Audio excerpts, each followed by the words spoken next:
can join.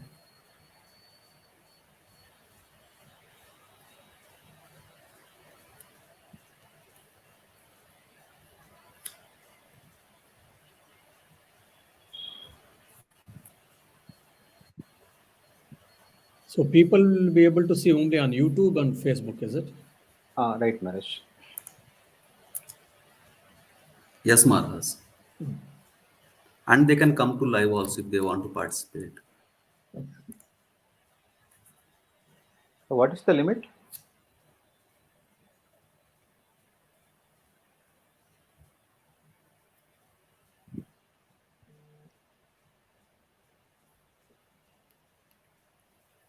Yes, it's live now.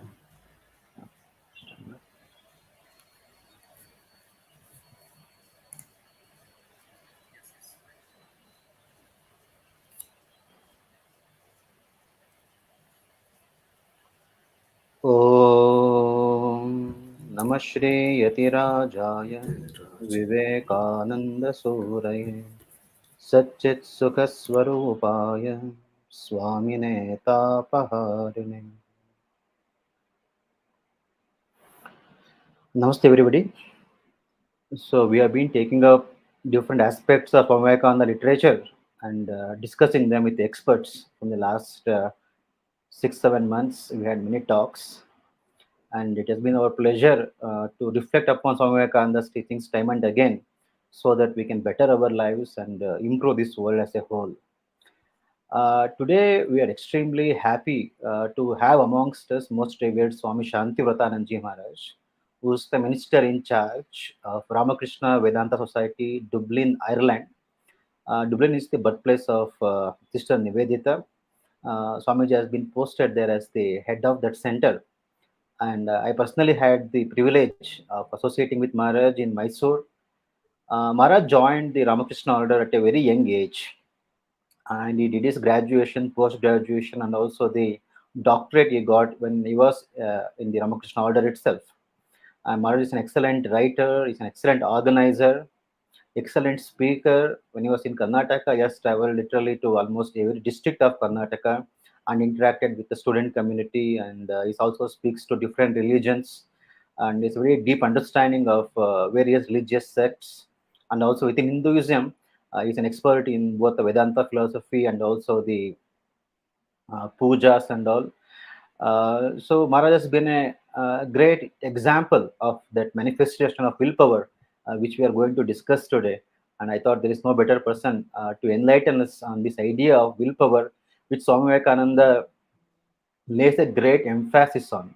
So this is something which we have overlooked, the power of the will, but this is the thing that drives our lives forward. This is the thing that takes us forward. And Swami Vivekananda once said that we have evolved from the lowest amoeba till human beings. The cause of evolution is the willpower only. So, because of the will, the amoeba, that consciousness in the amoeba, has evolved till the human being. And to evolve further than what we are currently, what we require is the will. So, this is a very important factor, the will in the life of a person. So, today we have most revered Maharaj with us. Maharaj, we cordially and reverentially welcome you to this program. Thank you, Naveen. Uh, Maharaj, we will start with some of the basic ideas of willpower. Yeah, And sure. I know that you have been doing a lot of the puja also of Durga Puja and all that. Going to our history and ancient scriptures, we see that Icha Shakti, Jnana Shakti, Kriya Shakti, Swarupini, that's attributed to the Divine Mother. So, can you give us some ideas on the mention of this willpower in our scriptures? So, what do our scriptures say about the Icha Shakti, Maharaj? Okay. Thank you, Naveen, for this wonderful opportunity. And also, thank you, Babuji, for creating such a wonderful platform where to spread the noble ideas. There is a Vedic mantra, Bhadrankarane Shrunuyama Devaha. Let us hear always good thoughts. Bhadram Pashe Maksha Birya Chatraha. Let us see always good things. Sthirairangais Tushtuvagam Sastanobhi. Let my body and sense organs be healthy be in a good condition, so that let me do work. So this great Vedic idea has been told in a simple language, in a layman's language by Swamiji. Be good, do good, and see good. So I think the Vivekavani is doing that work. Be good, do good, and see good. I'm very happy they are instrumental in spreading these noble ideas. Yeah, coming to this question, it is very interesting question. As you already mentioned, Icha Shakti, Gnana Shakti, Kriya Shakti Swarupini, which comes in what you say, Lalita Sahasranam. And if you see in Tantra Shastras, this Shakti is always energy, we all know that. The Shakti or energy has taken the form of mother in Tantras, especially. And Icha Shakti is also considered, one is willpower, the other is desires, the third is Sankalpa Shakti, that is power of resolution. All these three things are represented by Mother Lakshmi or Goddesses Lakshmi in the Tantra Shastras, especially in the Devi Mahabhagavata Purana and all. Then Gnana Shakti, the power of knowledge. As we all know that Gnana Shakti is represented by Mother Saraswati or Goddesses Saraswati. Then Kriya Shakti. Kriya Shakti is whatever our desires or the knowledge has to be put into action, translated into action. That Kriya Shakti is represented by Durga or Kali. And this Mano Shakti or Icha Shakti is very important factor in all of our life. Why? Because if you see, we are, though in the Western philosophy, that is a dichotomy philosophy. They have got mind and body, that's all. Whereas in the Indian philosophy, we have got a trichotomous theory. One is body, the second is mind, and the third is self. Now, these three components of a personality represents three types of Shakti, according to me. The body, the seat of Kriya Shakti, the power of action is what? Body. And the seat of Icha Shakti, that is will or desire, is mind. And the seat of Gnana Shakti, that is the power of knowledge, can be called Buddhi, or at the most, it is called self. Now, this role of, the role of willpower is very, very important in all of us. I think probably recently I was reading an article there, as per clinical research, they say that around 80% of the people, they fail in reaching their targets. They fail in reaching their goals. They fail in fulfilling their desires. Why? 80% of them are not able to fulfill their desires or reach their targets because lack of willpower. Probably, I think in one scripture, they mention beautifully this. You may have got a knowledge. You may have got a knowledge. But if you don't have a will to put into practice, then what is the use of it? And you've got tremendous energy. You've got tremendous talent, energy, physical power, all these things. But if you don't have a desire, or if you don't have a resolve, strong resolve to put into practice, then there is no use. Both of them, Gnana Shakti and Kriya Shakti, will be of no use. So Icha Shakti is the base by which the Gnana Shakti and Kriya Shakti are put into practice. I think regarding this Icha Shakti, Gnana Shakti, Kriya Shakti, if I remember, even I think Ganesha Atharva Shirsha, there comes. Ganesha, the Tvam Shaktitrayatmakaha, means the Rishi who has, the truth has been revealed. He is describing the Ganapati, Ganesha, the Lord Ganesha, as you are the embodiment of three Shaktis. What are the three Shaktis again? Icha Shakti, Gnana Shakti, Kriya Shakti. And here, that is a reason as we all know that in our Hindu customs, any worship or any good work before starting, we worship Ganapati. One is his Vigna Haraka, is the remover of all the obstacles. How? Because he is the embodiment of three powers, no doubt, at the still precisely is the embodiment of willpower. Because of that, if you have got a strong willpower, then you can overcome any type of obstacle. You can overcome any type of adverse circumstances. If you see in the common people's life, and if you see the life of successful people or extraordinary people, both of them had problems. And the so-called famous people or celebrities or the successful people who have created the history, they had more problems, they had more challenges, they had more adverse circumstances, they had more resistances, either internal or external, but all of them they were able to cross over. Why? Because of this Icha Shakti or because of this willpower. And Swami Vivekananda gives a beautiful, very rational and psychological explanation regarding this Icha Shakti. What is the Icha Shakti? He says, that's why I like always Sri Ramakrishna and Swami Vivekananda. The greatest truths, they explain in a very simple language, which has profound meaning. Only we should be able to read, study, understand, probably we have to meditate. So, especially with respect to will, Swami Vivekananda describes in just simply, it is self plus mind. What a beautiful idea. Self plus mind is nothing but the will, he says, Swamiji. And he himself gives the explanation for that. What does he mean? The will is the first manifestation of the real self caught in the phenomenon or Maya. When the self has been manifested in the realm of Maya, in the realm of Nama and Rupa, that is in Vedantic terminology, if you want me to use, that is name and form, the first manifestation is what? Nothing but this Icha Shakti or the will. That's what they say. And if you say the Purva Mimamsa is a like who believe the testimony of Vedas completely and who always advocate the necessity of different yagnas, homas, sacrifices. They describe what is Icha, what is willpower, or what is the power of desire. They say Nidukatve Sukecha means to remove the or to get rid of sufferings, unhappiness, and to attain the desired results, to attain the happiness is what Icha. That's what they discuss.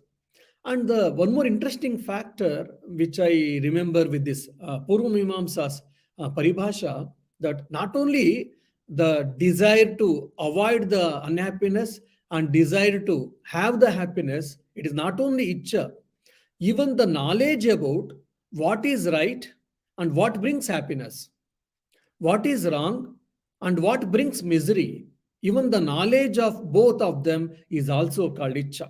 I think that's why they say Tad Gnana Deva Jayate. And also they go further and they say means, the means to achieve the happiness, the means to avoid unhappiness is also called Icha.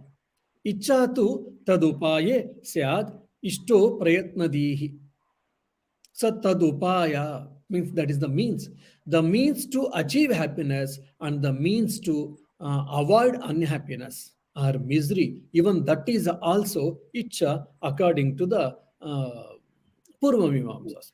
So like this, I think in Patanjali Yoga Sutra also, they speak of Icha Shakti in the probably from the point of Adhyavasaya. Adhyavasaya means it is the identification.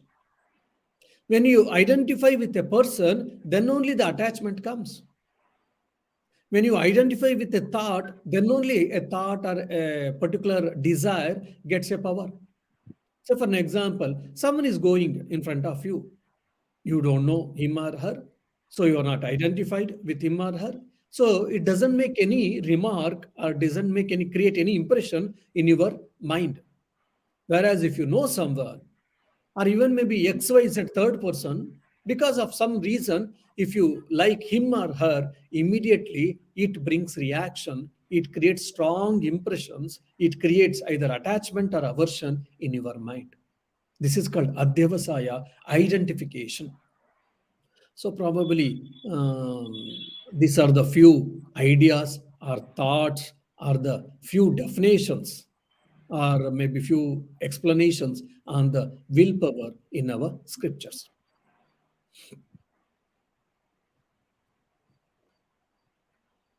Thanks a lot, Maharaj. Very interesting to know that even the Mimamsa and all speak of the Icha Shakti. Do you find any reference in the Bhagavad Gita for the willpower, Maharaj? Anything as you recall? Yeah, maybe right now I'm not able to recall as such.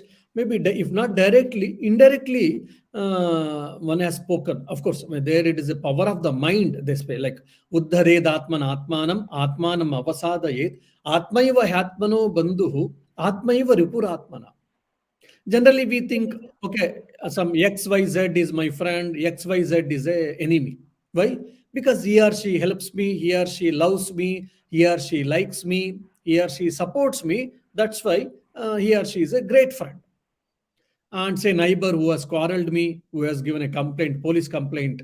That's why that person is hating me, and that person is a enemy. Or probably in our working place, someone is doing always backbiting, and they complain with my colleagues or with the superiors or with the authorities. That's why that person is a greatest enemy for me. Because of him or her, I am not able to live peacefully, or I am not able to go further in my career or whatever we keep on thinking. But Sri Krishna gives a beautiful analogy or explanation for this. You are the real friend of yourself, and you are the real enemy of yourself. How is it that? The Krishna beautifully gives an explanation. When your mind is under your control, you are the real friend of yourself. When your mind is not under your control, instead of you being the master of your mind, if you have become the slave of your mind, that means you are the real enemy of yourself. So when you don't have a control over your mind, means what? There is a more resistance, there is a more wasting of energy. That means it is nothing but the lack of willpower. When you have got a strong willpower, then you'll be able to control your mind. Once you have got a control over your mind, you will have control about your life, about your time spending, or about your achieving goals, and etc. etc. Maybe this is the one thing which I'm able to remember as of now. Yeah.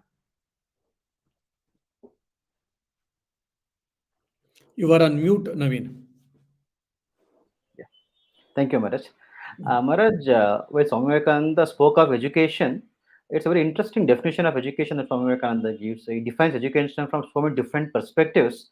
But one thing that really struck me while looking at Swami Vivekananda's definition of education, he says that it's a training by which the current and the expression of will are brought under control and become fruitful.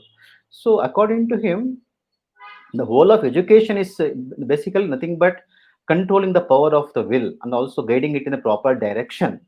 So how can we bring this about? How can we bring this will under control, and how we can make it become fruitful? Okay. A very interesting question, Naveen. Thank you. So, probably one of my very favorite statement on education is Swamiji says. I think this is often quoted statement. Probably you may be aware also. We want that education. We want that education by which the character is formed, strength of mind is increased, and the intellect is expanded, and one can stand on one's own feet. According to me, this is the four pillars of education, which is very important. One is the formation of character, Swamiji is telling. This is the base. Swamiji keeps on saying this formation of character. The second is the strength of the mind should be increased. Second point. The third is intellect should be expanded. And fourth is self reliance, standing on one's own feet. So, all these four pillars, the four pillars of this education, if you boil down, Swami Vivekananda's philosophy of education is nothing but man making and nation building. As we all aware of this great word, man making and nation building. So, without man making, nation building is not possible.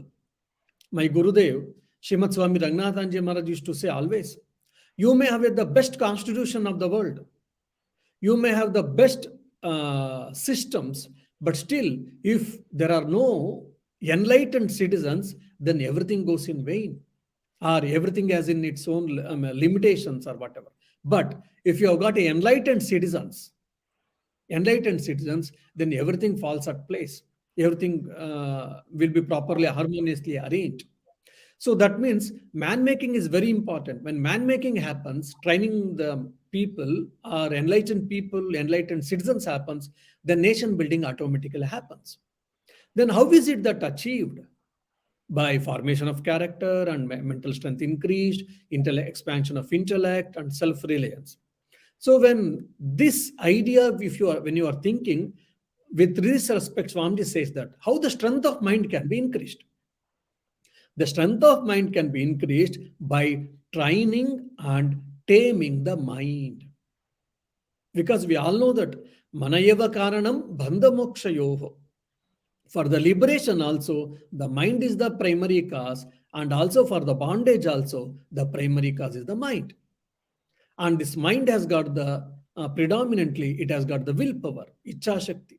Icha Shakti, the willpower is the seat, where the seat is the mind. So that's why taming the mind means taming the willpower, exercising the willpower, and expression of the willpower is nothing but the control of the mind.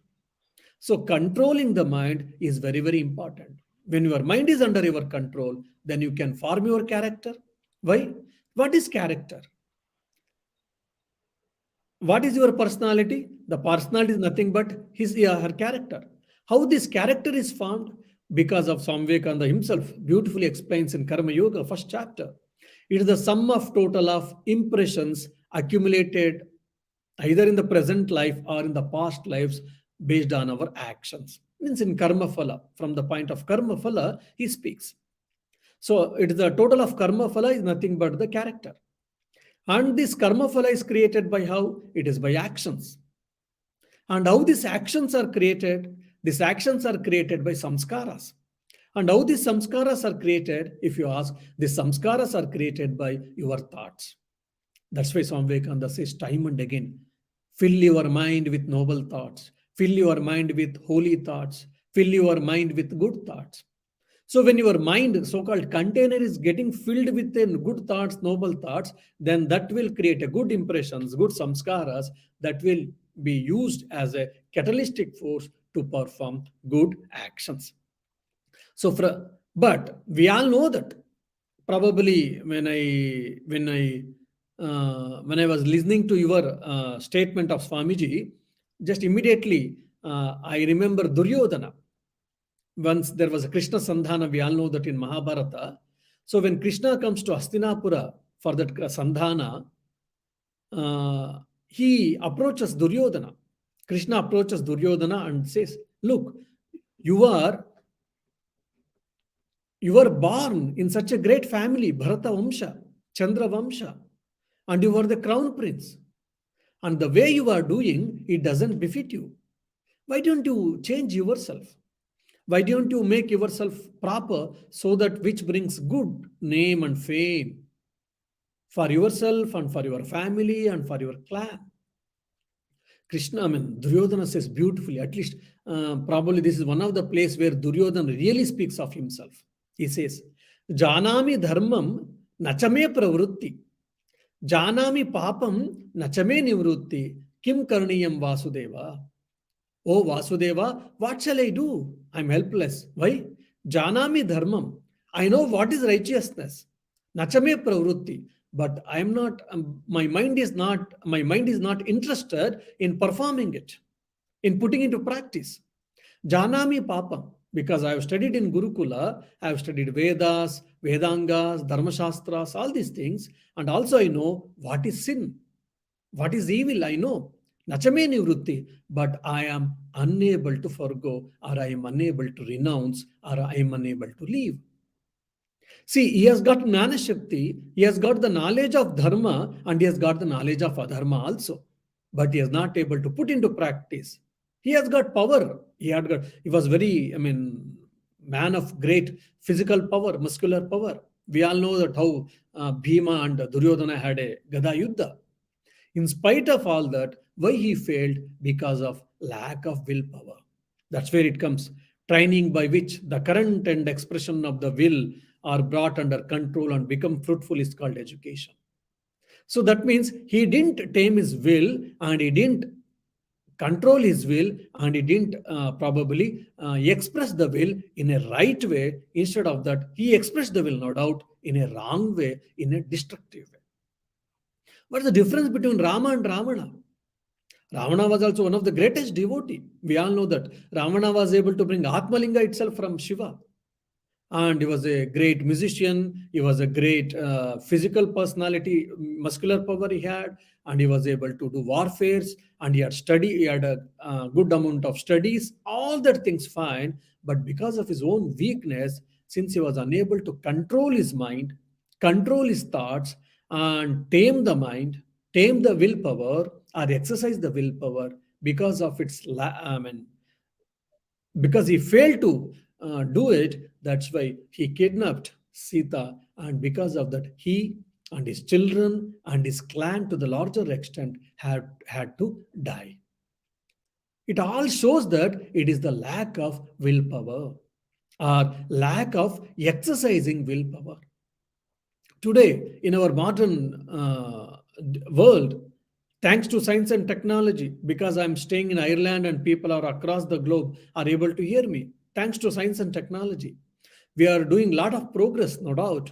Tomorrow, things may come even without any external instrument, just by my mere will.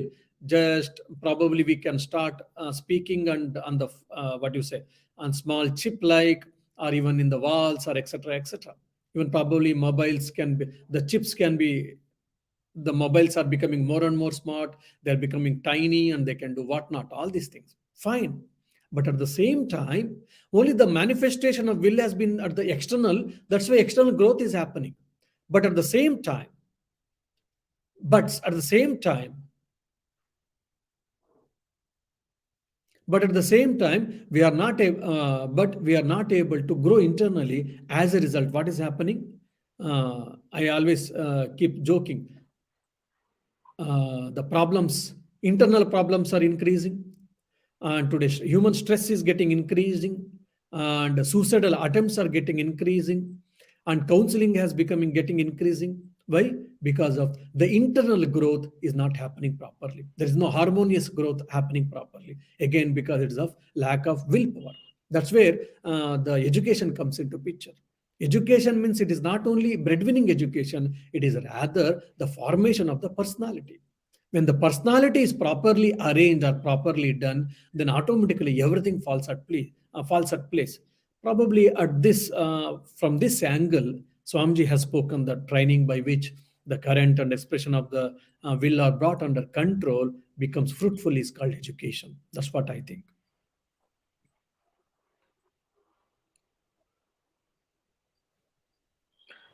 Thank you, Maharaj. It was really very insightful. Maharaj, continuing with Swami Vivekananda's thoughts on education only. Swami Vivekananda in Karma Yoga, he says, the men of mighty wills the world has produced, all these great people you are referring to, have all been tremendous workers. Because I think you also referred to this in your previous answer also, but going deeper into that. So all these great people are tremendous workers, the gigantic souls, and they, what characterized them as great was their willpower. Willpower powerful enough to overturn the worlds itself, all the great world movers we had. So the Swamiji says that these wills they got by persistent work through ages and ages. So the willpower has been got by ages. I mean, obviously referring to the previous life also, I think so. So what kind of work, as Swami Vivekananda said, which can build up such mighty wills, which can overturn the worlds?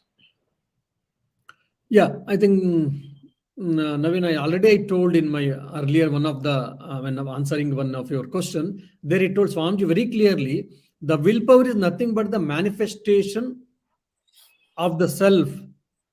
So that is the first manifestation of the self at the in the level of phenomena or maya. So that means even the manifestation of willpower is nothing but the manifestation of the divinity.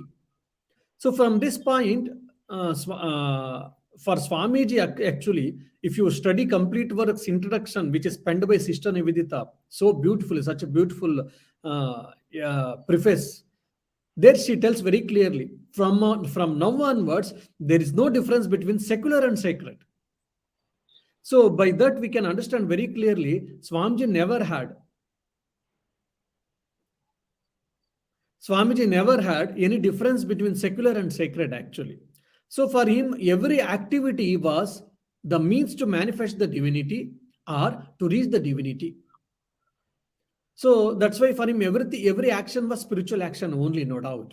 Having said this, but still, maybe in the day-to-day things, manifestation of divinity or manifestation of willpower can be done in two ways.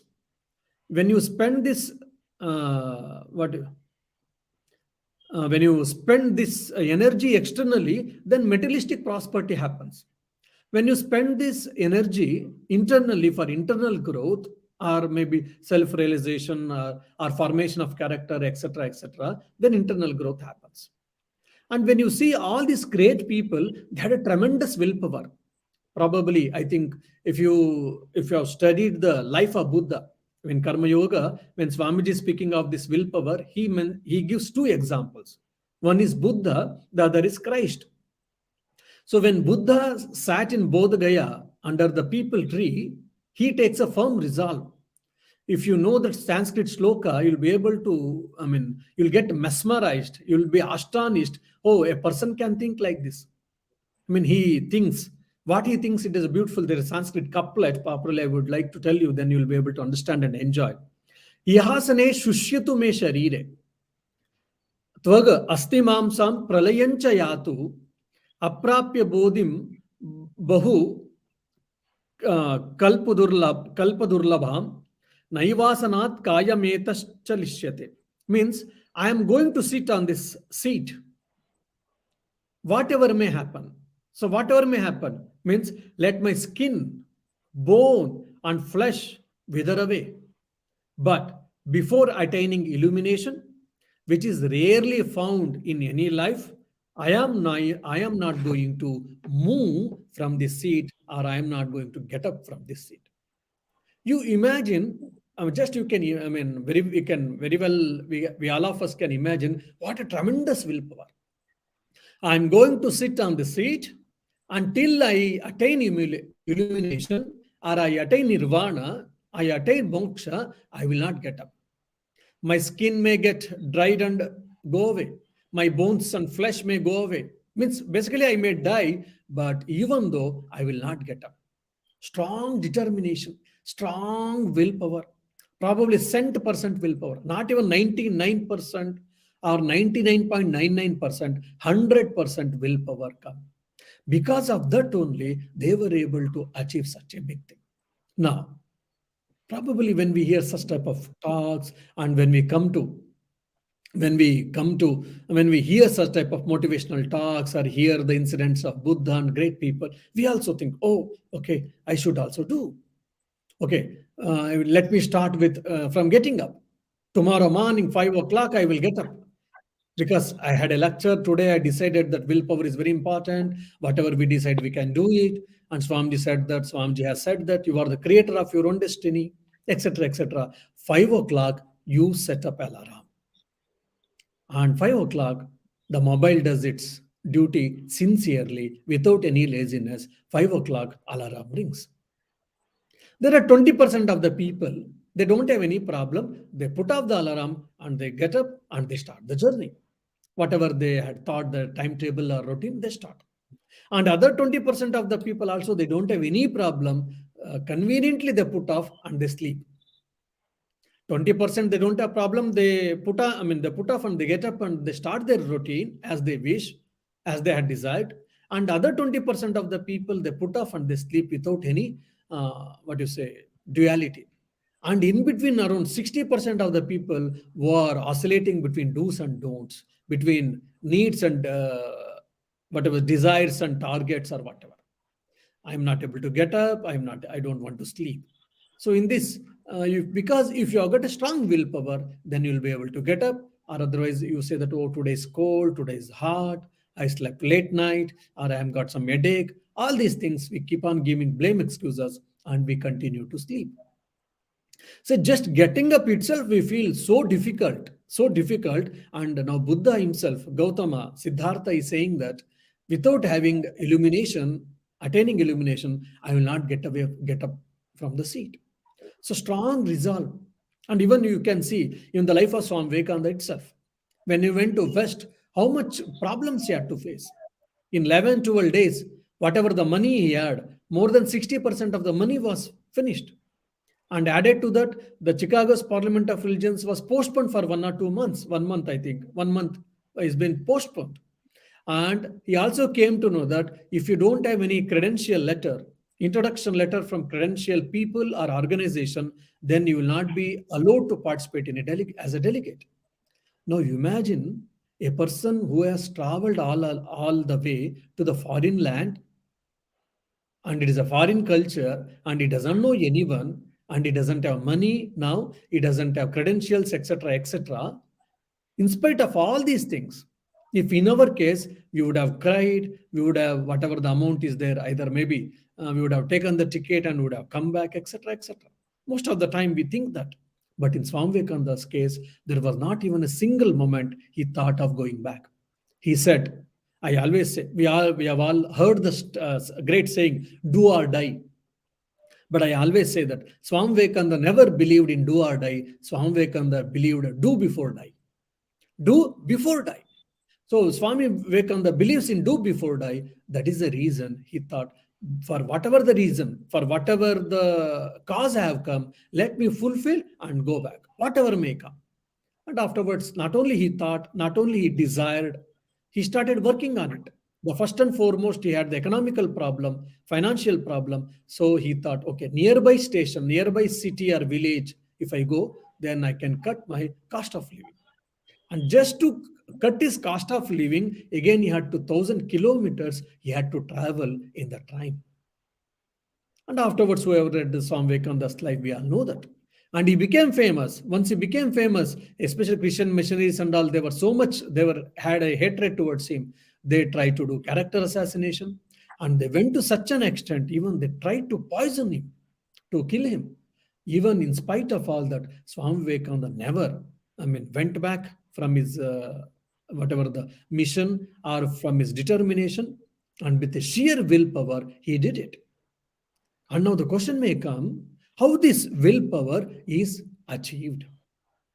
If you ask me again, Swami Vivekananda himself gives a beautiful explanation in his Karma Yoga in the first chapter, that is karma and its effect on character. He says that because of my thoughts, actions are formed. Because of actions, my character, as my character, so my personality. And I already have explained this. And let me explain this in a different way. Now, an individual self, he has got positive thoughts and he has got negative thoughts. Or he has got constructive thoughts and he has got destructive thoughts also. Now, I have got a freedom to choose whether I would like to choose positive thoughts or constructive thoughts. I would like to choose or select negative thoughts or the destructive thoughts. For example, how much ever difficulties came, Dharmaraya, Yudhishthira, always he selected the right path and positive thoughts. And whereas Duryodhana, most of the time, he selected negative thoughts or the destructive thoughts. Now, here only comes the role of the willpower. This is what I mean to say freedom of choice. I can get up early morning and I can start my life. I can sleep very well. I have got the choice. The choice is in my hands, not in my father, not with my friend or with my brother or sister, whomever so. So this got freedom of choice. Here only comes the role of willpower. So consciously, by exercising a willpower, if I choose right thoughts, if I encourage right thoughts, if I identify myself with the right thoughts, then what happens? Then right impressions are created. Then that will act as a great force to perform right actions. When I perform right actions, then I get right results. Then right results bring the right personality, good character, and good character brings a noble personality. That's what we see in the life of all the great people. They didn't have problems, they had more problems. They had to face lot of problems, maybe 10 times or 100 times more problems than we had to face, normal people. But still that didn't stop them to achieve. Why? Because of their determination, strong determination. That is achieved by consciously exercising their freedom of choice, or consciously exercising their power of will or willpower. Even say for an example, Buddha could have selected, because he was already crown prince and he had a beautiful wife and he had a son also, and there was no dearth for him. He had a good riches. He could have enjoyed his life. But when he got that awakening, inner awakening, no, the life is something else. Life has got so much misery. So let me find out the way, so that let me end the suffering for myself and let me help the world or humankind to end the suffering. And as we all know that because of that, he renounced the world, or he renounced the family, and he came to the forest in search of teachers. And he went, he had a Sankhyan teachers and all. After some time, he was not happy. Then in the Bodhi Ruksha, below, under the Bodhi Ruksha tree, himself sat in meditation, and with a firm resolve, without getting illumination or attaining illumination, I will not get up. And he did it. And afterwards, 50 years, around between 40 and 50 years, whatever he preached, that his experience to the humankind, the India and the different countries, the whole globe, even today, it is getting benefited. Why? Because of the strong willpower, because of the right work, because of the strong choice, proper choice. All these things probably we can tell. And also one more thing which is very important, many people miss, that when we say karma, karma has got karma phala. So good actions gives a good results. That is called punya. That is called luck. Why someone is lucky? Because he has done good actions in this life or in the previous life. That's why he can do whatever he wishes. Resistance is less externally or internally. And when one has done bad actions, either in this life or in previous lives, because of that, he will get bad results. That is what called papa, or that is called ill luck or fate or whatever say. This is the one thing which we all know that. The other is what? This karma has got, which creates impressions, which is the main cause for our formation of character and personality. Though Swamiji has spoken very clearly about all these things, but very few of us, we remember or we give our attention, we pay our attention. And the other important thing is, Swamiji speaks, very important thing is intention. The purer the intention, the great the manifestation of the divinity is. Many times we don't have proper intentions. Swami speaks of the role and the power and the efficacy of intention again in his Karma Yoga lecture. And in the case of Buddha, in the case of Rama, in the case of Krishna, in the case of Vivekananda, or in the case of even Jesus Christ, their intentions were very pure. They wanted to help the humankind. They wanted to serve the humankind. So the manifestation of the willpower was greater and the intentions was pure, so there was no resistance. Probably this is the second important point we have to recognize. And the third point which I would like to say is, see, all our minds are connected with the cosmic mind.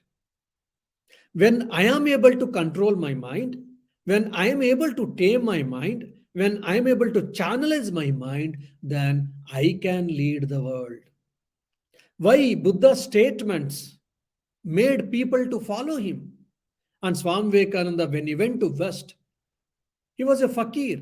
He never had a house to stay. He never had a proper clothing. He never had money to spend. And he doesn't know anyone there. He didn't know anyone. He was just as an ordinary monk or just a person, ordinary person, he left and he conquered the West and he became such a famous person. It is not mere his oratory skills. If that is the case, even now people are remembering him. It is not just because of his oratory skill, because of his spiritual power. How that spiritual power he has attained? Because of his pure life, that we all know that, noble character, and more than that, because he had a control over his mind.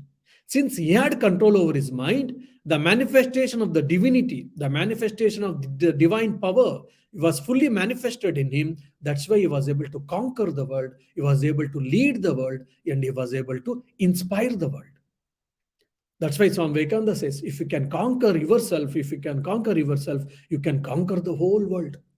So probably when I think on this from this particular statement, these are the few ideas which I'm getting now.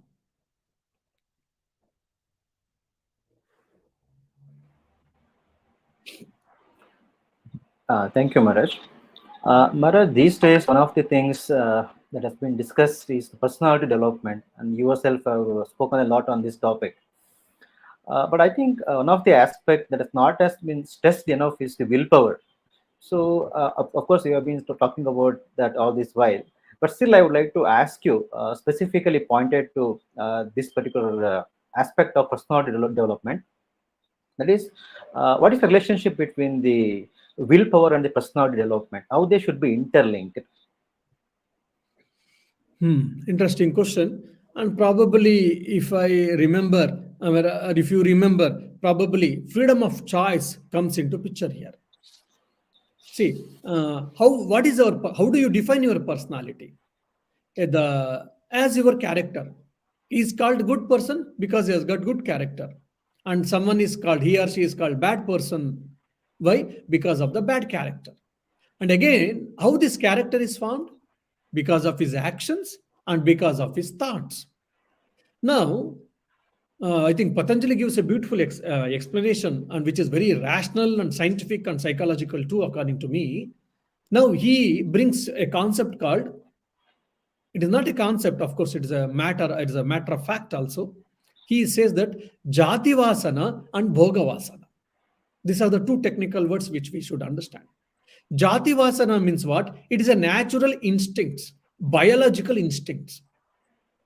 Say, for example, a baby, a puppy. A puppy is born, maybe in just in 1 or 2, 3 hours, maybe. If you throw the puppy into the water or a pond, immediately it starts swimming.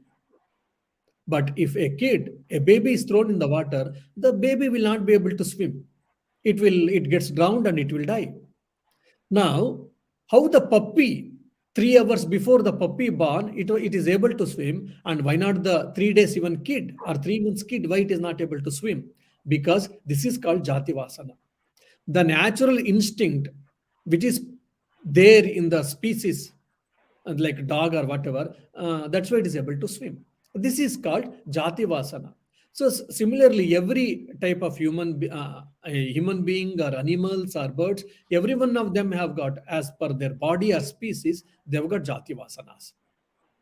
So here you can't have much control actually. It can be refined, but not much control in generally. But in the due course of time, one can have no doubt. But the other, which is very important for all of us, Patanjali speaks of Bhoga Vasana. Bhoga Vasana is what? The habits which is created by repeated actions. The habits which are created by repeated actions. Say, for an example, before few, maybe 10 years or even maybe little 15 years before, hardly we knew Facebook. Then 10 years before, many people started using. And now it has become so addictive for some people, especially the social network, that without spending some time in the Facebook or without seeing the Facebook updates, he or she cannot go to sleep. The same person 15 years before, he or she didn't know the Facebook, there was no problem. Now, someone said Facebook is very nice, socially we can get connected and we can get many news, etc. With a good intention only, a person entered Facebook. It started with good intention. Slowly, I got addicted to it. And so much so that without using the Facebook, I may become mad. If there is no internet, I will feel restless. I will feel weak because of the weakness of the mind. So here only the role of willpower comes. Now, Facebook is good or bad? It is neither good or it is neither bad. It is not good or bad in itself. It depends on us how we use it. Let's say, for an example, I think the Vivekananda itself is today telecasting or broadcasting my lecture through YouTube and Facebook. So if someone is using the Facebook to hear good lectures, to get good information, to update their information, definitely there is no problem in using the Facebook. Or just simply using the Facebook to see, watch a TikTok videos or seeing some ugly things and simply killing the time, which is unfortunately it is a wrong word. It is not killing the time; it is time is killing us actually. So with these unwanted things, negative things, and destructive things, when you use, then the Facebook becomes definitely a pain. Definitely, it becomes an enemy to you. So here only it comes again the freedom of choice. So how much I should use Facebook, and for what purpose I should use Facebook, I can make a conscious decision. I can make a conscious choice. But unfortunately, many of us, most of us, we are not able to do it, and we have become the victim. So that what we have ended in the failure. I've got so many things to do. I've got that. I would like to become a good doctor, or a good engineer, good human being, or political entrepreneur, or maybe I would like to start up a company, startup, and I would like to be a CEO of company. All type of goals will be there for a respective people. They have got respective goals, but very few of us we are able to achieve, and most of us we are not able to. Why? Because of lack of willpower. I know what to do. I know what should not be done, but still I don't do it. Why? Because of lack of willpower. Why? Lack of willpower. So when you are not able to exercise the willpower, then you will probably you will end up in the failure. Probably the Facebook founder itself, Mark Zuckerberg, when he was studying, when he entered his graduation in the first year itself, he started this Facebook and it became so famous, and he had to give a lot of time. He had to spend a lot of time, and he demanded that either now he should get away from his passion, which is developing the Facebook, or he should pursue studies. So, which is one of the greatest dilemma for anyone during his student days. Then he thought, should I go for my passion? Should I go for my education? Passion or education? Passion or education or degree? Then he thought, after some time I can finish my degree, never mind, but let me go for my passion. He made a conscious decision, and he took the responsibility of the decision, and he discontinued his studies and he continued his passion. And is a now the people who have done BTech, MTech, PhDs are the best from the universities who have come out. They are working under him.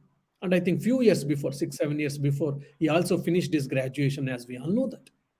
See, now the freedom was there for him. Probably if he had pursued his education and he would have been a graduate or any Tom, Dick, and Harry, so many graduates we are there. Among them, probably he would have become one among them. But he gave importance for his passion, and he took the responsibility of it. And with his sheer strong willpower, he materialized it. So that's where the willpower, the role of willpower comes into picture. Probably Rakshita Raju, one girl, if you know, she's a blind girl. I think now she's residing in Bangalore presently. When she was born, in no time, she lost her father. And I think in 5 years itself, she lost her mother also. And she had only granary where she was also deaf and dumb. Imagine, they were from poor background, rural and poor background, near Chikmagaluru district, I believe, there. And he lost her parents and finally left out with a granary who was deaf and dumb. So there was a definitely difficulty, but in a short while, even the granary also passed away. Then people thought she's an orphan now and she's also a blind girl. What to do? She's physically able, especially able girl. Then at least they had some civic sense and responsibilities. They thought, okay, we will try to admit her for some blind school academy. So they were good, at least they were instrumental enough, and they had that civic responsible enough. They were able to admit this Rakshita Raju, this young girl, small girl, to a blind school academy. She pursued her education, and in one of the school day function, in one of the school day event, there was a athlete, and one of his senior, he won first prize in 100 meters, to second or third prize in 200 meters, 800 meters, whatever. So then when the prize was announced, everyone clapped, and including Rakshita Raju also clapped. But while clapping, Rakshita Raju, a thought lingered in her mind. Now, my senior, who is also specially abled person like me, and he is able to get the first prize and second prize, third prize in different competitions, why not I? Why can't I? Then immediately that thought came in her mind. Because of that thought, desire arose. I should also try. But it not only stood there, and she started put into practice. And when she started running, we all know that when we have got all our organs intact, then only it is difficult, and we may fall and all. And she also had to fall, and she had to face some wounds and all. But because of her strong willpower and determination, nothing of them stopped her, and she continued practicing. And in the next year competition, the school level competitions, she won prizes. Then she was taken to taluk level, then district level, then state level, then national level. I think in 5 years before, in the Asian Para Olympics, Asia Para Olympics, in 1,500 meters running race, she participated there, and she won the gold medal. And finally, she was called as, I think, Golden Girl. And she also dined with Narendra Modi ji, that is our Honorable Prime Minister of India. Now she was orphan. She's orphan, born in a poor family with a specially abled. Her eyesight is impaired. In spite of all that, she won gold medal. She got first place in the 1,500 meters running race. In that too, not in the any small competition, in the Asian Para Olympics. So many countries, athletes of so many countries, they come, as we all know that. We can imagine, very well imagine. Why? Because of the strong willpower. As your willpower, so your success. If you got strong willpower, and this is there present, this is inherent in every one of us. It is not only with respect to Rakshita Raju or Swami Vivekananda or Buddha or Jesus Christ or Mark Zuckerberg or me or whomever. So it is present, it is there in every one of us. Only we have to manifest it. Only we have to exercise our willpower, and we have to reach our targets, we have to reach our goals. I think one of the article I was reading, they say that among five, four people, they fail to reach their targets. They fail to reach their goals. Why? Because of sheer lack of willpower, lack of sheer willpower. If that is there, I think every one of us, we can achieve whatever we wish. But we keep give reasoning about the family, about teachers, about parents, etc., and we keep on complaining. There is no use. If you are a successful person, the primary cause is you only. Teachers, country, friends, parents, all of them are secondary causes. And if you are a failed person and you are the primary cause for your failure, all others are secondary. So this you should understand. We should, every one of us, we should understand. So we should make a conscious decisions. We should make a conscious choices, and we should put into practice. That's where comes the freedom of choice. That's where the role of willpower comes into picture. Yeah, thank you. Maharaj, we have some questions, and one question coincides with the question which I wanted to ask myself. So this question is, obviously we have been talking about willpower. So the important question is how to develop willpower, how to strengthen one's will. So this question has been asked by some of our viewers also, and I myself wanted to take up this question. So can you show some practical hints on how one can increase one's willpower, Maharaj? Yeah, I think this Abhyasa and Vairagya, which is given by the Sri Krishna in Bhagavad Gita, this is one of the best formula, or the ultimate formula for all of us to control our mind, to exercise our willpower, to form our character, to reach our targets, goals, everything. This Abhyasa and Vairagya can be taken. What is this Abhyasa and what is this Vairagya?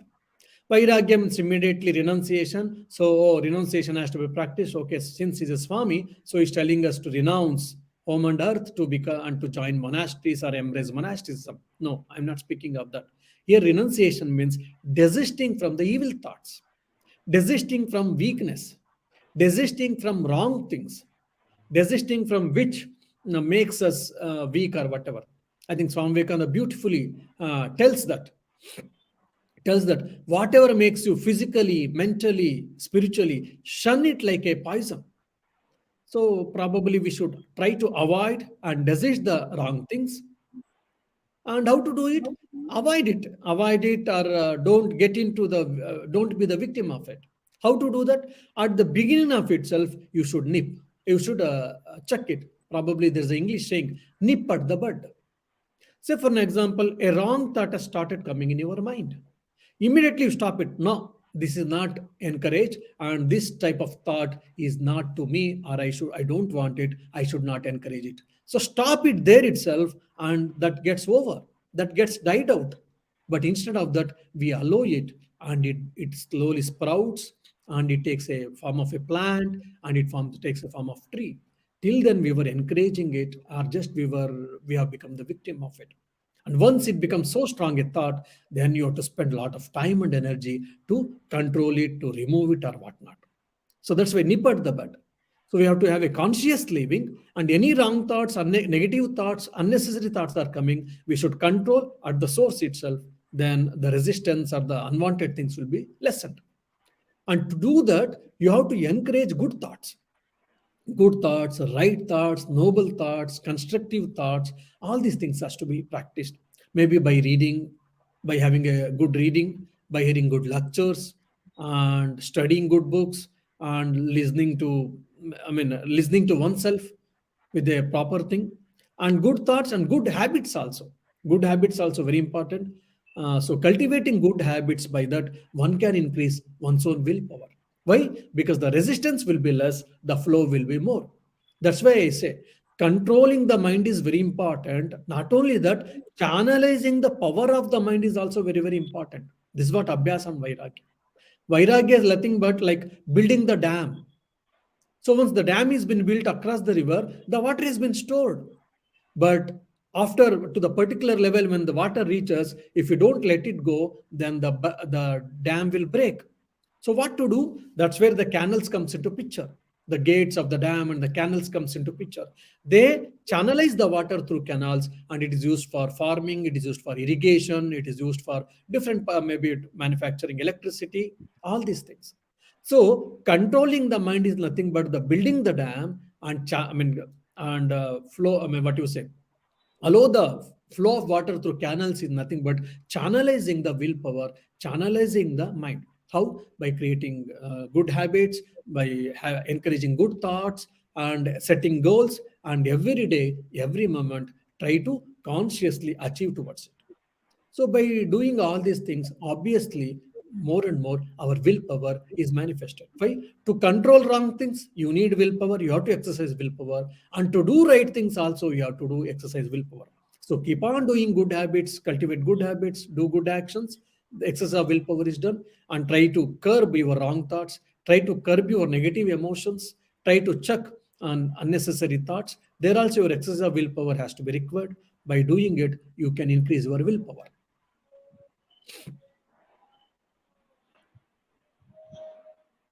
Thank you, Maharaj. It was it's very interesting of you to link that Abhyasa and Vairagya to the willpower also. I never thought in this dimension.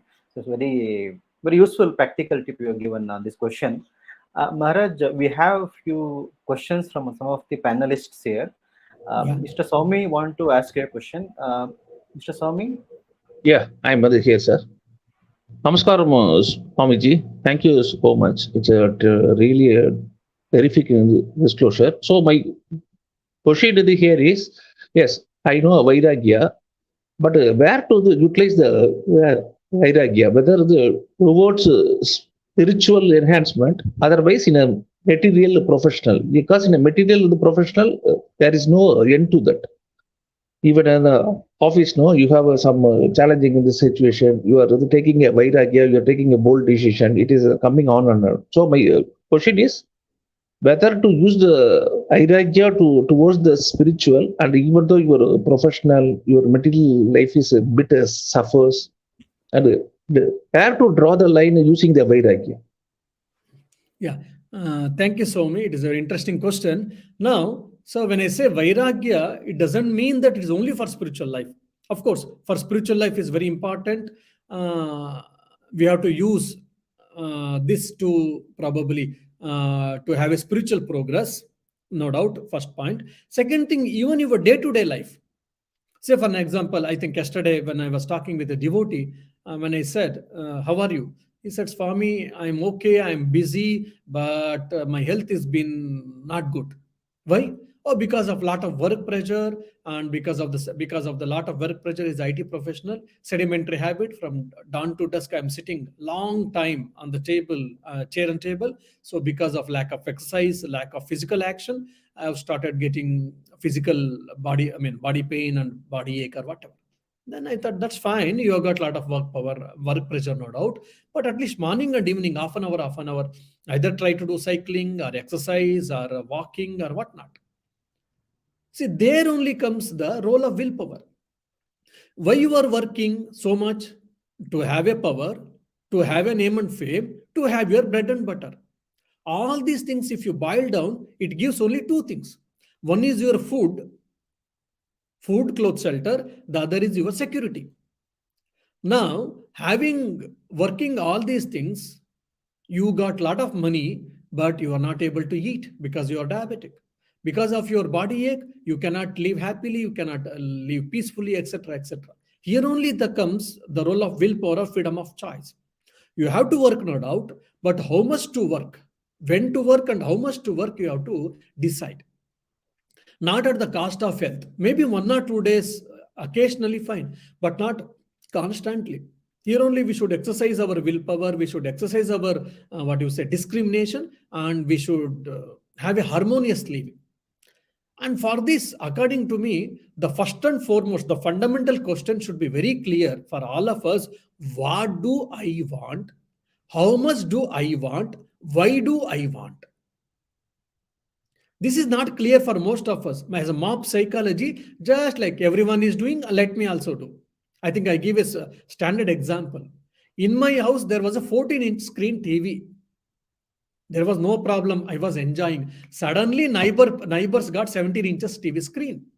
The problem started in the house. Oh my God, how our TV has become very old. It is not good. That blah blah blah. All these things become. Brother, they have got 17 inches. Next, after 1 week, because of the new things coming, electronic gadgets, it is their bread and butter companies. So they one more person will bring 21 inches screen. So should I go on, keep on changing the TV? There is no need. Why do we need TV? As a recreation, it's a part of some time spending or whatever that is happening here. Maybe when things goes well and if you got enough money and if there's a really necessity, you may have money, but fine. If there is really necessity, then definitely you should go for 17 inches or 21 inches or 25 inches. So here, what do I want is very important question for us. We should get an answer for ourselves. And how much do I want also is very, very important. Say, for an example, you have got already 2 houses and you have got enough bank balance and you have got a going full flow. And there got an opportunity for you.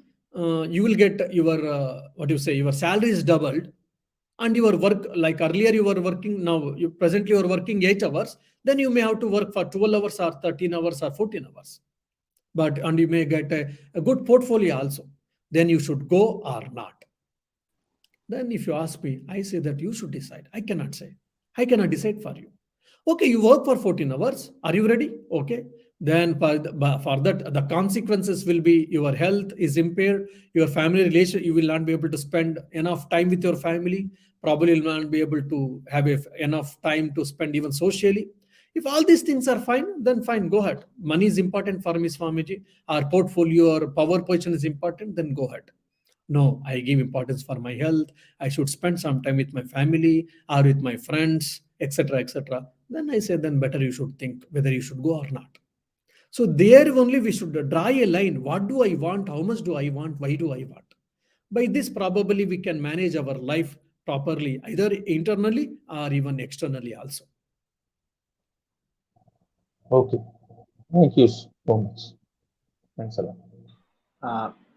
Maharaj, we have one question from Aninda Banik. Yeah. So she seems to be confused about the path of devotion and the path of willpower. So she's asking, it's very confusing about to decide between willpower and devotion. Which one I need, like zero or infinite? That's the question she has. If you ask me zero and infinite, according to me, I mean, of course, the layman's language, or it is a very vague way of telling. It is not technically, professionally, I'm telling. Zero and infinite are one and the same for me. It is the like different two sides of a coin. Zero and infinite are the two sides of a coin. I think Albert Einstein tells very clearly, because Indians invented zero, that's why there's so much improvement, progress in the science and mathematics, or whatever he says. So zero and infinite are the two sides of a same coin. Now coming to willpower and devotion, both are important and both are required. And Swami Vivekananda gives a very clear statement here. The goal of religion is to manifest the divinity which is already in man, either do by work, the selfless work, that is karma yoga, or by love, that is bhakti yoga, or by psychic control, raja yoga, or by knowledge, that is gnana yoga. Either do one or two or all of this. The goal is to get liberated, get freedom.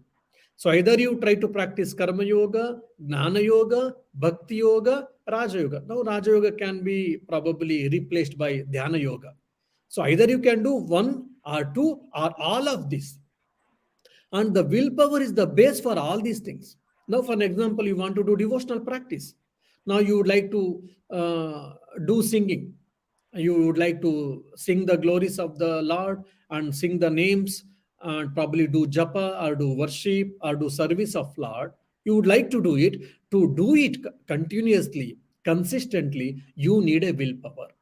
So the willpower is a base, substratum to perform devotional practice.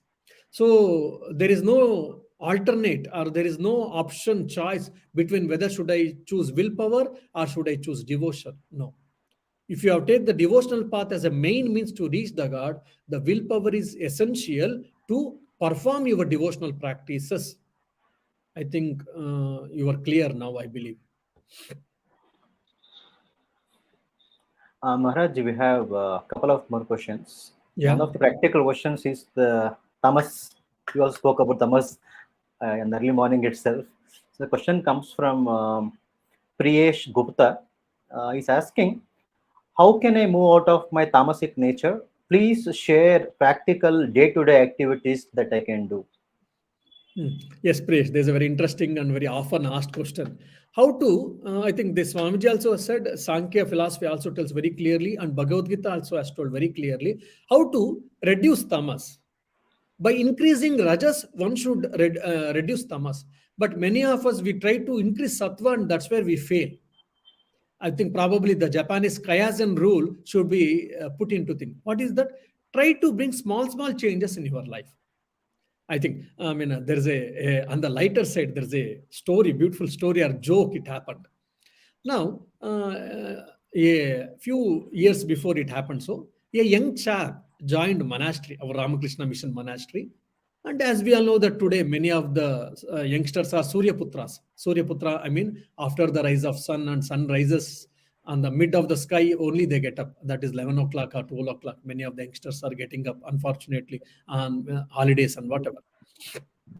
So he was also one of the Suryaputra. Most of the time, he used to get up at 11 o'clock. And he joined monastery, and the monastery, as you all know, that we should get up by 4 or 5. We should get up and we should start, finishing ablutions. We should start meditation, arjapam, all these spiritual practices starts. And he was struggling, no doubt, sincerely he was struggling. But unfortunately, because of his continuous practice at getting up at 11, he was unable to get up at 3, 4 o'clock. He was able to get up at between 5 and 6, sometimes 5, sometimes 6, sometimes 6:30, like that. So after 2, 3 months, the pontiff called, the head Swamiji of the monastery called and said, what is this? You are getting up at 5 or 5:30, sometimes even it is going 6. It is not right. You are supposed to get up still early. You have come here to meditate. You have come here to spiritual practice spirituality, all these things. Of course, the senior Swamiji also was telling in a good way only, but he was a bit notorious also, this young chap, young brahmachari, because when they join, all the tales will be there. So he told. Swamiji, I have got a question. Please answer. He said, fine. Then he said, Swamiji, before joining monastery, you tell me what time you used to get up. Oh, during our days, things were very strict in the houses and all. Generally, I used to get up at 6. Maybe very rarely I used to get up at 7 or I've got up at 7. Otherwise, most of the time, mostly I used to get up in and around 6. Then, now what time you are getting up, Swamiji? He said, I'm getting up at around 3 o'clock, I'm getting up. Then the brahmachari or the young chap said, oh, Swamiji, thank you. So nice. And you know what time I used to get up? Mostly 11 and otherwise 12, 1, 2 I used to get up. And mostly at least 11 only I used to get up. Fine. And now what time I am getting up? 5 o'clock I am getting up. That means 6 hours improvement I have done.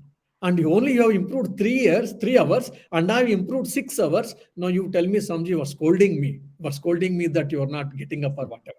Then on the lighter side, but the logic was used in a different way.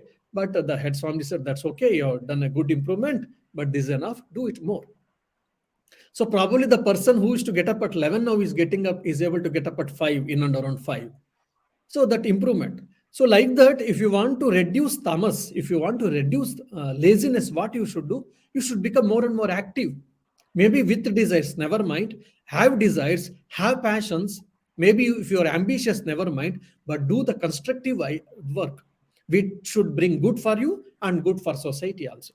By becoming more and more active, by becoming more and more busy, and by having a right desires and passions and try to materialize, one can get rid of tamas. That is, by being active, one can reduce laziness. So by being active, slowly we can go to the actionless state. Initially, if you try to do more sattva or actionless state, Naishkarmya Siddhi, definitely it is not possible. Many people hearing the lectures, that's what they try to do, and that's where they fail. So tamas can be conquered by rajas can be conquered by sattva, and sattva can be conquered by trigunatita. Then that slowly it happens. Yeah. Maharaj, so wonderful to listen to your insights. Would you kindly take a couple of questions more if your time permits? There are a few questions. Yeah, please. Maharaj, there is a person, Sanatani Warrior. He wants to ask a question. Sanatani Warrior, you are there. So just bring you on screen. First of all, Namaste Swamiji. I am very grateful that you have provided me a chance to speak here. I am from Bengal. Since my childhood, I felt a special bond with Thakur ji and Swamiji. My mother used to study in Sister Nivedita school, so I have a very deep connection with Ramakrishna Mission and Advait Vedanta. So Swamiji, my question of today is, the methods which Swami Vivekananda has recommended us in Raj Yoga, is it suitable for a youth person like of my age of 26, 27 to attain God and to control our vrittis of mind? Can we can we succeed if we do it faithfully as Swamiji has recommended in Raj Yoga? This is my question. Yeah. Thank you, Sanatani. Yeah, it's a good question. But Swamiji has suggested not only Raja Yoga, he has suggested all the 4 yogas. And I think the word of caution has been given very clearly. In this Kali Yuga, in the present age, practicing Raja Yoga is extremely difficult. Why? There's a lot of do's and don'ts. Of course, every yoga, every spiritual path has got do's and don'ts, no doubt. But explicitly, Raja Yoga has got a lot of do's and don'ts. For example, your food style. You cannot take any type of food if you are practicing Raja Yoga seriously. So there should be a lot of restrictions with the food, a lot of restrictions with the lifestyle. And also, without having a proper guidance of a guru who is established in the Raja Yoga sadhanas already, without his proper guidance, under his able guidance only, one has to practice Raja Yoga. Otherwise, there will be a lot of problems. That word of caution has been given. So from this point of view, definitely it may not be possible for all of us on this present age. First point. Second thing, getting a right guru is also very, very important. If you have got right guru, and if you are really seriously interested, and if you can follow the do's and don'ts of that Raja Yoga, definitely kindly practice it. And by practicing Raja Yoga, one can control the Chitta Vritti. one can have the Nirodha of Chittavriti. See, again, this Nirodha, unfortunately, that has been translated as the cessation of what you say, Vrittis, they are saying. It is not a right translation according to me. The Nirodha means it is self-mastery. Of course, the Nirodha also includes cessation according to the Patanjali Yoga, completely blanking the mind, completely arresting all the thoughts. More than that, it is the self-mastery. Now, in the concentration, there will be only one thought, desired thought, only one thought will be going. In the self-mastery, that thought also can be removed, first and foremost. Second is, at your will, at your desire, or at your think, as you wish, you can bring the thought, or you can remove the thought, you can bring whatever the thought. That is called Nirodha. Nirodha means self-mastery. That Patanjali Yoga or Raja Yoga, by practicing, one can attain that Nirodha, that is the state of self-mastery. Having said all these things, that self-mastery over the mind can be attained by Karma Yoga, by Bhakti Yoga, or by Gnana Yoga also, which are more suitable for all of us and probably less risk also. So if you ask me, what should I do? Definitely, I cannot take a decision for you. You have to take a decision for yourself. But only the word of caution I give, if you are really interested, serious and interested in Raja Yoga, never mind, but try to get a right guru and try to practice Raja Yoga. Otherwise, you should not venture it. Then better you go for other 3 yogas. Thank you.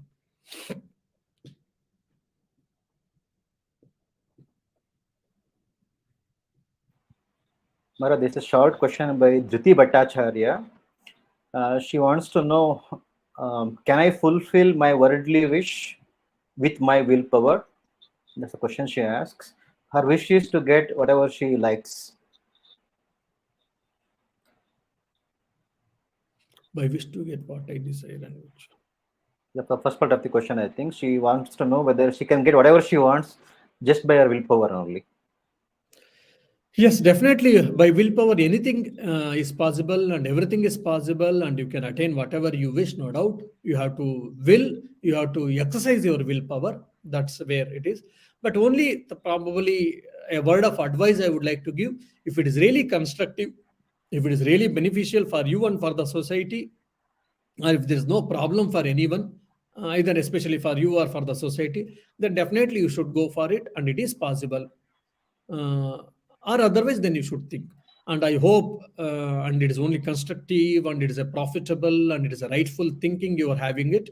If that is the case, then definitely pray to Lord Narayana, or pray to your own chosen deity to give more and more energy, and consciously, as much as possible, every day, every hour, keep on practicing it, keep on exercising that, then definitely you'll be able to reach it, you'll be able to attain it. That is possible. Yeah.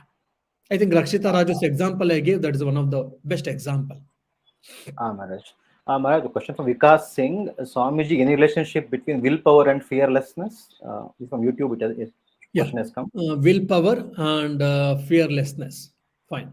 We can say that because when you get a strong willpower, then definitely it is directly proportional to your fearlessness also. Why do you fear?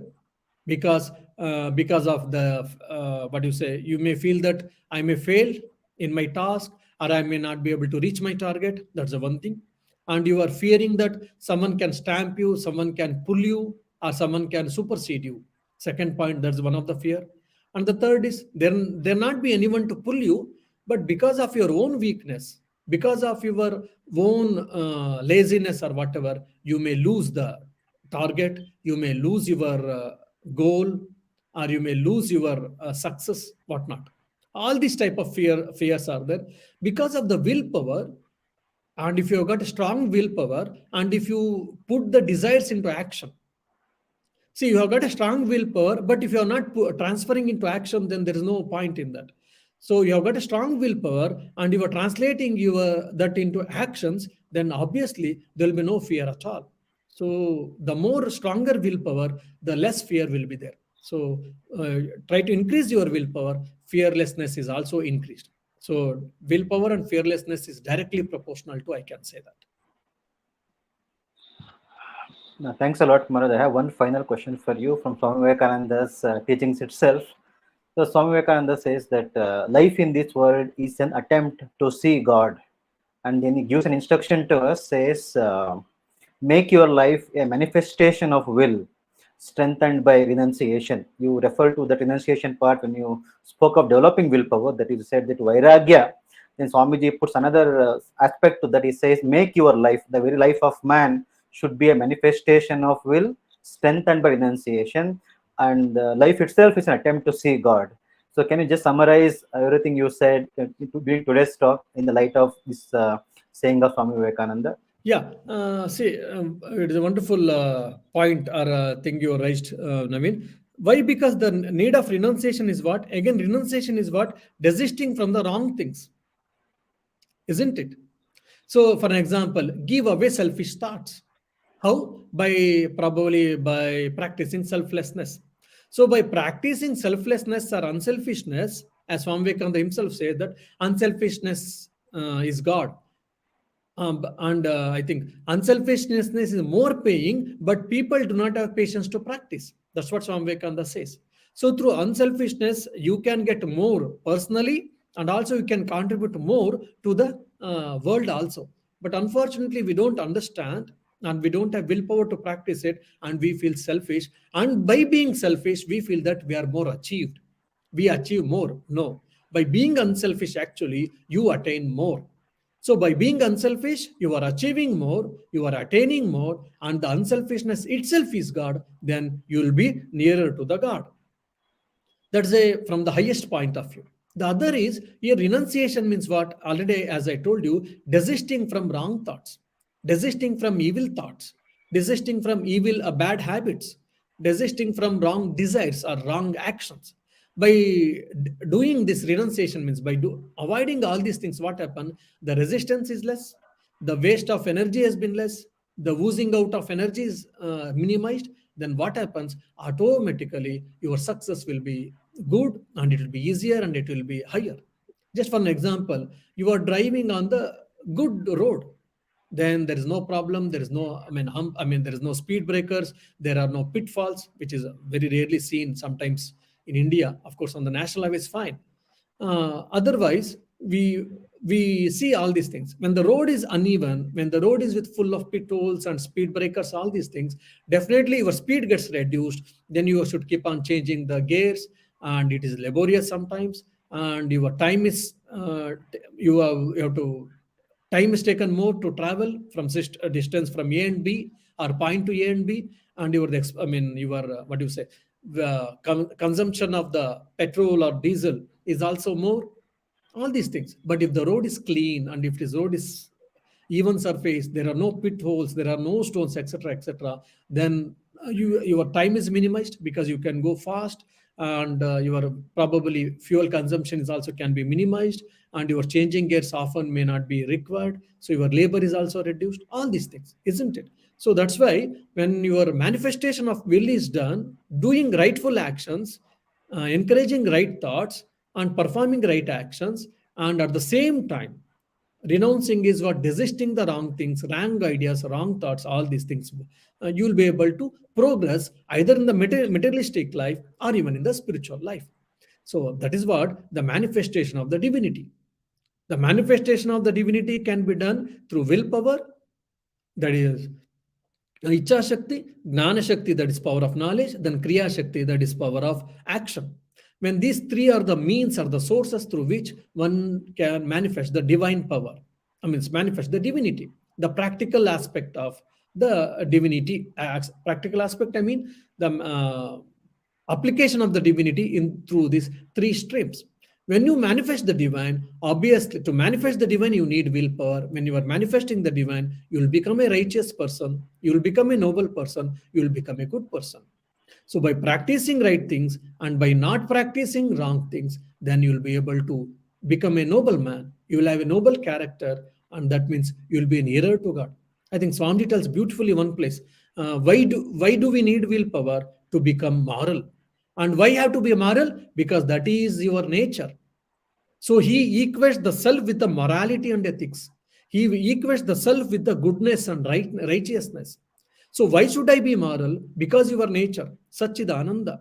So by being righteous, By being moral, by doing right things, what happens? You are being near to your nature. That means you can say God, you can say self, you can say divinity, whatnot. So that's where I think the willpower and the renunciation comes into picture. Yeah, thank you. Maharaj, thank you so much. Unfortunately, we are out of time. We are 30 minutes already. That's fine. Still, we have a couple of questions. So, I'm not really sure because they keep coming because we have on YouTube and Facebook also. They post questions. Maybe we will not be able to take them today because we're well past the time. Maharaj, is there any way people can connect with you? Would you like to give your handle or email address Yeah, where we maybe can ask them? shantivratananda@gmail.com. I have got the Yeah. email, and also I'm on Facebook, so one can connect with me on Facebook. As I'm sharing your email address on the wall so that people can note it down so that they can ask the questions to you by email because today we are really out of time. Yeah, Uh, or maybe yeah, at some please note. point, given time, if God wills, then we can have one more session and let's talk and more questions. Yes, Maharaj. Today it's supposed to be like that, but anyway, we took the more questions early.